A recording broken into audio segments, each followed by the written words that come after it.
Hi, my name is Michael Meissner, and I have been doing steampunk cameras for a while, and I thought I'd share some videos of the cameras with you. The inspiration for the steampunk camera is the classic 1930s, 1940s press camera.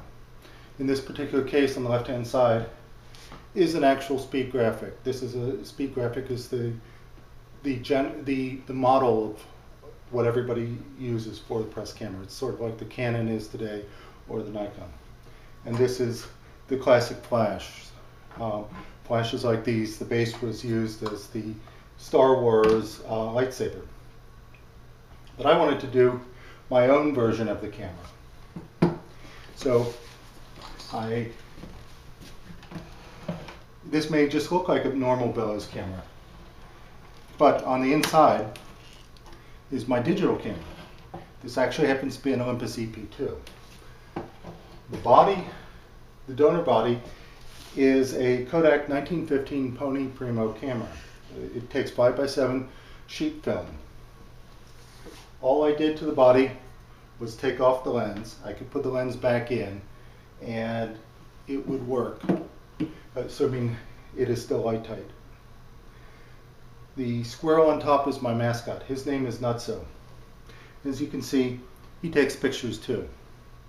He claims that he takes better pictures than I do, and that he can succeed because he undercuts my prices because he works for peanuts. Getting back to the camera, I can take pictures. I have a shutter release and take pictures with it. If I wanted, I could connect a flash. There's enough room to connect a flash cable and put it on the tripod, on the flash bracket instead of the squirrel. The build for this camera was pretty simple. This comes off normally. You would normally take this off to shoot the film. I also took off the ground glass that used to be in here. On the front is a lens hood that I got from eBay. This happens to be a 40.5 millimeter lens hood that was made for Leica cameras, a clone lens hood. And then taking the camera out, you can see that it is fairly simple. All I did was make a base to fit into the camera, and then a little thing to glue the quick release on it. The quick release is a cult quick release that I found for a video in my local micro center a few years ago.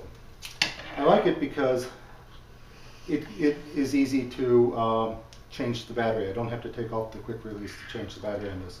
Most of the quick releases for the Olympus EP2 or for bigger cameras than the Olympus EP2.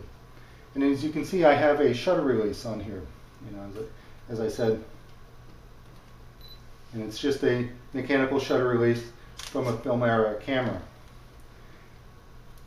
And I use Velcro to attach it, and then I have a piece of wood in here. This is a 1/2-inch hole drilled on this side, and on this side is a smaller hole with which a 6/32 flange is attached that I can screw the shutter release into. The Olympus EP2 does support a wired shutter release, but when it's in the body, I didn't want to drill a hole in the body to add the shutter release, so I adapted a mechanical shutter release for the body. And this, as I said, was my first generation. It's cool, it's neat, but there are some things that I wanted different in the next generation. One of the problems is of course, it's a 1915 body, and it is starting to show wear.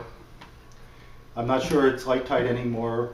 The bellows are starting to flake, and so forth. So I wanted to start afresh. I also do outdoor events like Renaissance fairs and some steampunk events, and I wanted a camera that could deal with the elements.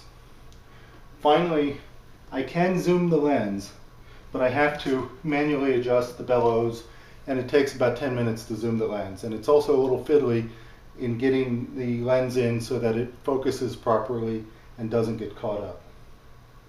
Thank you very much.